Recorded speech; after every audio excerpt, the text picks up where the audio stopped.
세계 최고라고 자부하던 일본의 기술력이 우주시장에서 뿌리째 흔들리고 있다는 사실 알고 계셨나요?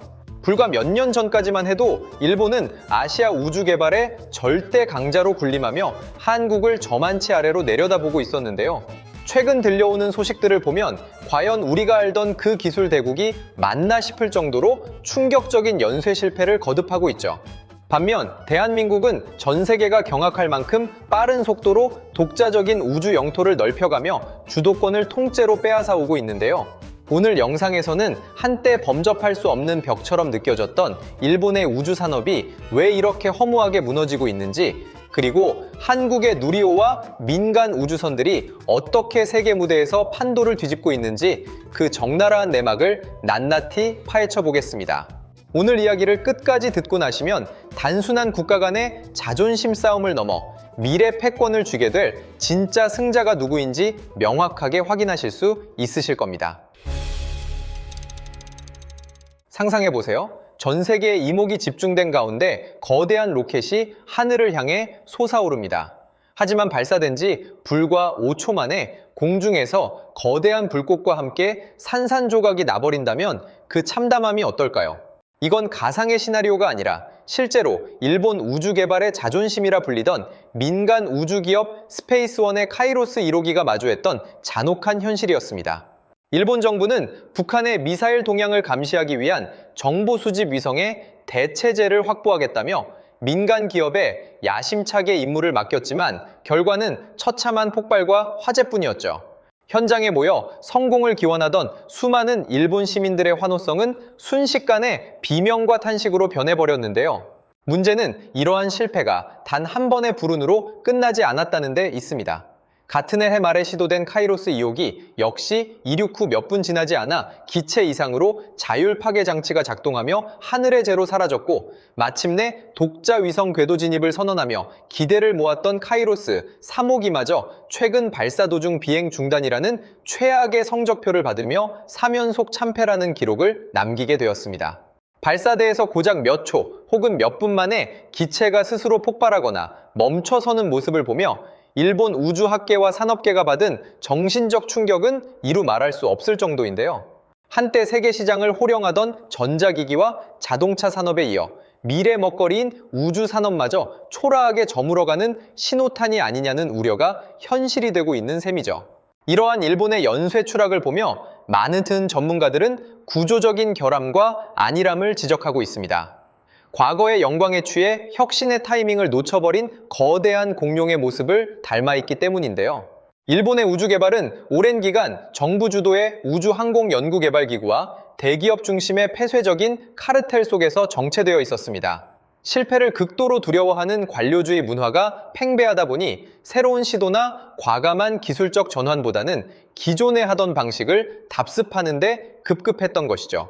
소형 로켓 시장에서 비용을 줄이겠다고 부품 수를 줄이고 자율 안전 기능을 탑재하는 등 나름대로 머리를 썼지만 정작 핵심이 되는 제어 계통이나 신호 수신 시스템 같은 기초적인 부분에서 계속해서 치명적인 오류가 발생하며 발목을 잡히고 마는 겁니다. 겉으로는 비용 절감과 효율성을 외쳤지만 실제로는 기술적 검증이 부족한 상태에서 성급하게 성과를 내려고 하다가 도리어 천문학적인 자금과 소중한 인공위성들만 공중으로 날려버린 꼴이 되었는데요. 돈은 돈대로 쓰고 국가적 신뢰도는 바닥으로 떨어지는 이 사태를 지켜보는 일본 국민들의 여론도 차갑게 식어갈 수밖에 없겠죠. 정부가 수조 원 규모의 우주전략기금을 마련해 전방위적인 지원을 쏟아붓고 있음에도 불구하고 민간 우주기업들이 연이어 고개를 숙이는 모습은 일본의 정밀 제조 기술이 이제는 과거의 유물이 되었다는 방증이기도 합니다. 그렇다면 일본이 이렇게 갈팡질팡하며 제자리 걸음을 치는 동안 대한민국은 어떤 길을 걷고 있었을까요? 우리가 우주 개발의 후발주자라는 점은 부인할 수 없는 사실입니다. 러시아의 도움을 받아 겨우 나로호를 쏘아올리며 걸음마를 떼던 시절, 일본은 이미 독자적인 대형 로켓을 운용하며 저 멀리 앞서가고 있었으니까요. 하지만 한국은 남의 기술을 빌려 쓰는 것에는 한계가 있다는 것을 뼈저리게 깨닫고 순수 우리 독자 기술로만 이루어진 발사체를 만들겠다는 무모해 보이는 도전을 시작했습니다. 그 결실이 바로 한국형 발사체 누리호인데요. 수백 개의 국내 기업과 연구원들이 밤낮 없이 매달려 엔진 설계부터 조립, 발사대 건설까지 모든 과정을 우리 손으로 직접 일구어냈습니다. 처음에는 세계 언론들도 한국이 과연 성공할 수 있을지 반신반의하는 눈빛으로 바라보았죠. 우주 강국들도 수십 년 걸린 길을 맨 땅에 헤딩하듯 따라붙는 게 불가능해 보였기 때문입니다. 하지만 누리호는 보란듯이 발사를 거듭하며 안정성을 증명해냈고 최근 진행된 네 번째 발사마저 완벽하게 성공시키며 전 세계 우주학계를 충격에 빠뜨렸습니다. 특히 이번 네 번째 비행은 우주 방사선과 오로라를 관측한다는 특수한 임무를 수행하기 위해 역사상 처음으로 칠흑 같은 밤하늘을 뚫고 올라갔는데요. 단 12분 만에 목표한 600km 상공 태양 동기 궤도에 정확히 진입하여 무려 13기에 달하는 위성들을 한치의 오차도 없이 안전하게 안착시키는 쾌거를 이루어냈습니다. 덩치 큰 암소 한 마리 무게에 달하는 중형급 위성뿐만 아니라 국내 민간 기업들이 만든 초소형 의약품 실험 위성과 우주 쓰레기 제거 검증 위성까지 한 번에 실어 나르는 우주 셔틀의 역할을 완벽하게 완수한 것이죠. 발사 직전 센서 하나에 미세한 신호 이상이 감지되자마자 단 18분 만에 원인을 정확히 찾아내고 발사를 성공시키는 한국 연구진들의 치밀함과 대담함은 결함이 발생할 때마다 갈팡질팡하다 결국 비행을 중단시키는 일본의 우주 관제실과는 확연히 비교되는 장면이었습니다. 전 세계 우주 전문가들이 한국의 발사 제어 능력과 위성 사출 기술을 보며 감탄을 금치 못했던 이유가 바로 여기에 있습니다. 이러한 성공의 이면에는 한국 특유의 속도전과 민관 협력의 강력한 시너지가 자리 잡고 있습니다. 정부 산하 연구기관에만 기술을 묶어두지 않고 대기업과 기술력 있는 스타트업이 함께 참여하는 우주 생태계를 빠르게 조성한 것이 신의 한 수였는데요. 특히 누리호 4차 발사부터는 국내 대표적인 기업인 한화에어로스페이스가 체계 종합기업으로서 제작과 조립 총괄을 맡아 민간 주도의 우주 시대를 본격적으로 열어젖혔습니다. 일본이 관료주의의 늪에 빠져 허우적거리는 동안 한국은 민간의 효율성과 과감한 자본력을 결합해 우주 수송 능력을 비약적으로 끌어올린 것이죠. 뿐만 아니라 새롭게 출범한 우주항공청을 중심으로 우주 영토를 확장하기 위한 국가적 컨트롤 타워가 일사불란하게 움직이며 2029년에는 누리호를 활용해 달 궤도선 발사에 도전하겠다는 구체적인 청사진까지 현실로 만들어가고 있습니다. 한 걸음 한 걸음이 멈춤 없는 전진인 한국과 쏘아 올릴 때마다 폭발과 비행 중단을 반복하며 자멸하고 있는 일본의 현재 모습은 우주 시장의 주도권이 이미 어디로 기울었는지를 적나라하게 보여주는 대목입니다.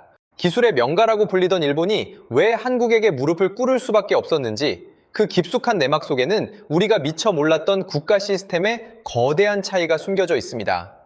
도대체 무엇이 두 국가의 운명을 이토록 극적으로 갈라놓았을까요? 단순한 운이나 우연의 일치라고 치부하기에는 양국이 우주를 향해 걸어온 궤적이 너무나도 판이합니다.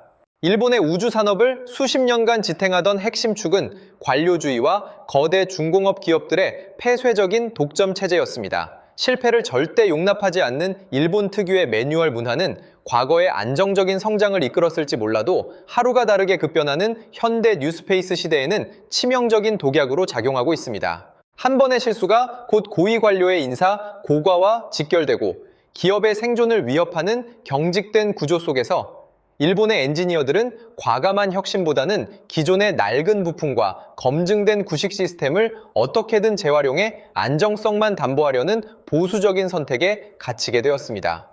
스마트폰 시대가 활짝 열렸는데도 여전히 피처폰의 부품을 깎고 다듬으며 이것이 장인 정신이라 자위하는 꼴과 무엇이 다를까요? 이러한 구조적 결함은 결국 신형 주력 로켓인 H3의 발사 연기와 공중 폭발이라는 대참사로 이어졌고 급기야 민간 기업인 스페이스원의 3연속 실패라는 도미노 현상으로 발현된 것입니다. 민간이라는 이름표만 새로 내걸었을 뿐 그 속을 들여다보면 여전히 정부의 지침만을 수동적으로 기다리는 낡은 구조에서 단 한 걸음도 벗어나지 못했기 때문이죠. 반면 대한민국의 우주 개발은 완전히 다른 차원의 전략으로 진화해 왔습니다. 우리는 우주 개발의 후발주자라는 치명적인 약점을 극복하기 위해 처음부터 철저하게 효율성과 속도, 그리고 민간의 창의성을 극대화하는 파괴적 혁신을 택했습니다. 정부가 거대한 인프라를 구축해 판을 깔아주면 민간 기업이 역동적으로 뛰어들어 주도하는 이른바 K-우주 생태계는 대기업의 탄탄한 자본력과 스타트업의 유연한 기동력이 결합하여 엄청난 시너지를 발휘하고 있습니다. 한화에어로스페이스가 누리호의 체계 종합을 맡아 기계적인 조립 수준을 넘어 발사 운영의 노련미까지 단기간에 통째로 흡수한 사례는 전 세계 우주 업계에서도 유례를 찾기 힘든 초고속 성장 모델로 평가받고 있습니다. 우주라는 미지의 영역에서 실패를 두려워하며 숨기는 대신 오히려 실패 속에서 얻은 원인 분석 데이터를 거대한 자산으로 삼아 다음 도전에 강력한 자양분으로 삼는 한국인 특유의 뚝심은 일본이 결코 흉내낼 수 없는 가장 무서운 무기입니다. 만약 여러분이 수천억 원의 가치를 지닌 초정밀 위성을 우주로 쏘아 올려야 하는 글로벌 기업의 최고 경영자라면 매번 결함으로 멈춰서거나 공중에서 제로 변해버리는 노후한 시스템을 가진 국가와 철저한 피드백을 통해 밤하늘의 악조건 속에서도 완벽한 궤도 안착률을 자랑하는 젊고 역동적인 국가 중 어느 쪽을 파트너로 선택하시겠습니까? 답은 이미 상식적인 선에서 정해져 있는 것이나 다름없습니다. 상업 우주 시장에서의 경쟁력은 단순히 로켓을 하늘로 올릴 수 있느냐 없느냐의 기술적 유무를 넘어 얼마나 저렴한 비용으로 신속하고 정확하게 고객의 위성을 목표 궤도에 배달할 수 있는지의 철저한 상업적 효율성으로 움직이기 때문입니다. 일본은 자신들이 과거에 구축해놓은 높은 비용 구조와 느려 터진 의사결정 방식에 발목이 잡혀 글로벌 상업 우주 시장에서 급격하게 매력을 잃어가고 있습니다. 기술 대국이라는 낡은 타이틀에 가려져 정작 전 세계 고객들이 원하는 가성비와 신뢰성이라는 두 마리 토끼를 모두 놓쳐버린 셈이죠.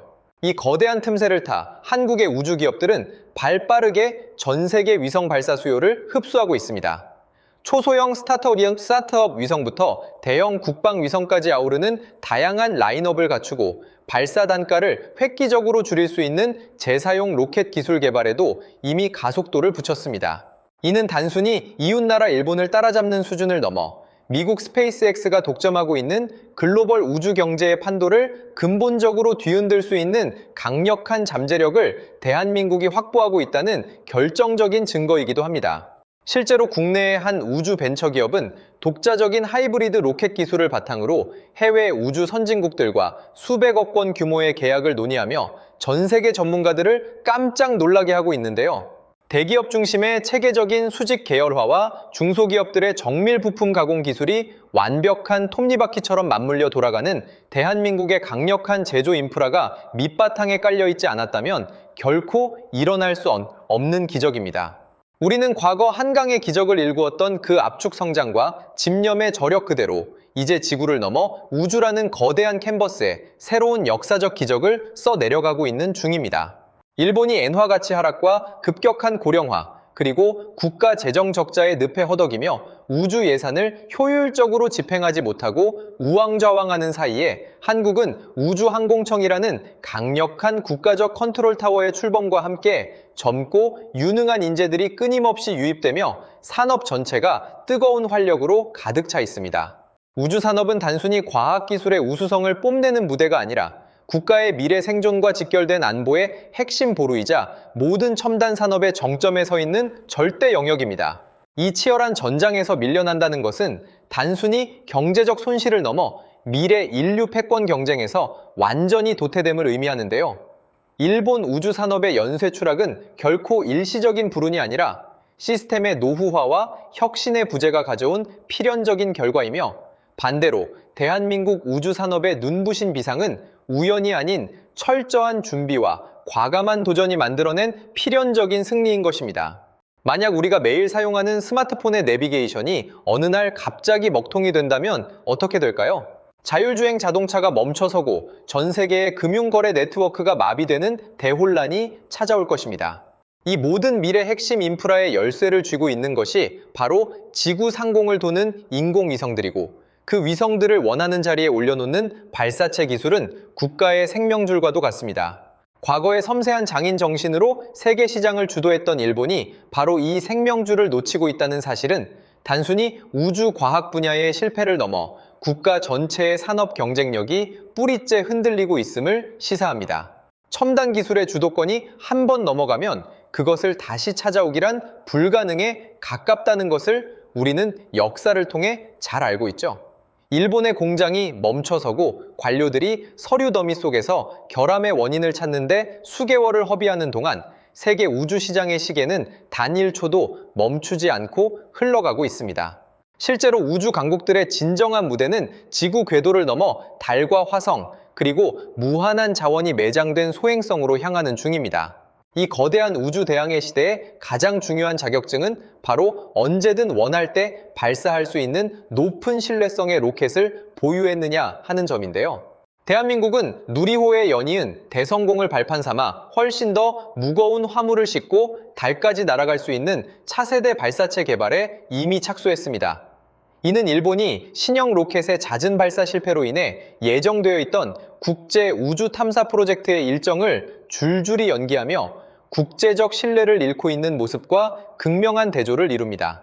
한쪽은 미래를 향해 거침없이 고속도로를 달리고 있다면 다른 한쪽은 낡은 엔진을 고치지 못해 갓길에 멈춰서서 지나가는 차들을 망연자실하게 바라보고 있는 형국이나 다름없습니다. 이러한 격차는 단순히 기계의 성능 차이에서 오는 것이 아니라 그 기계를 만들고 움직이는 사람, 즉 인재의 흐름에서 비롯됩니다. 지금 일본의 우주학계와 산업 현장은 심각한 고령화와 청년 인재의 기피 현상으로 인해 기술 전수가 단절되는 치명적인 위기를 맞이하고 있습니다. 수십 년 전에 성공 경험에 갇힌 노교수들과 은퇴를 앞둔 엔지니어들이 주류를 이루다 보니 새로운 소프트웨어 기반의 우주 개발 트렌드를 도저히 따라가지 못하는 것이죠. 반면 대한민국의 우주연구소와 민간 기업들은 전 세계에서 모여든 젊고 유능한 천재 엔지니어들의 열기로 뜨겁게 불타오르고 있습니다. 밤낮 없이 연구실 불을 밝히며 코딩을 하고 실패를 두려워하지 않고 새로운 소재를 시험하는 이 젊은 피들이야말로 한강의 기적을 우주에서 재현하고 있는 진짜 주인공들입니다.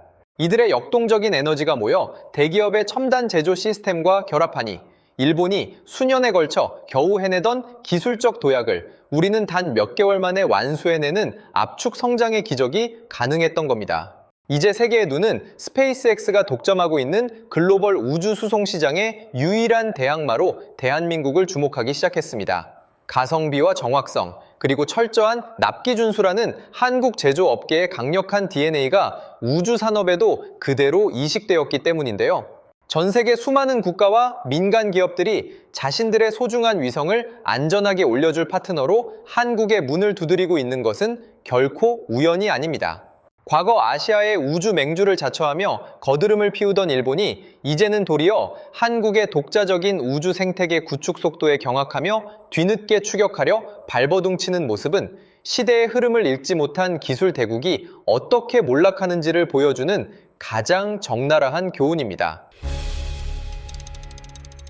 우주의 패권을 쥐는 자가 미래 지구의 모든 첨단 산업과 안보를 지배한다는 엄혹한 현실 속에서 대한민국의 누리호와 민간 우주선들은 지상에서의 한계를 넘어 저 멀리 우주 영토의 중심을 향해 거침없이 깃발을 꽂아가고 있습니다. 한때 범접할 수 없는 벽처럼 보였던 일본의 기술력은 과거의 영광에 안주한 대가로 침몰하고 있으며 대한민국은 과감한 혁신과 불굴의 도전 정신으로 우주 시장의 주도권을 완벽하게 거머쥐었습니다. 후발주자라는 약점을 딛고 순수 독자 기술로 우주 영토를 넓혀가는 누리호와 우리 민간 기업들의 위대한 비상은 이제 시작일 뿐입니다. 지상을 넘어 저 광활한 우주에 대한민국의 이름을 새겨 넣을 위대한 여정에 시청자 여러분도 뜨거운 응원으로 함께해 주시길 바라며 오늘 영상 마치겠습니다.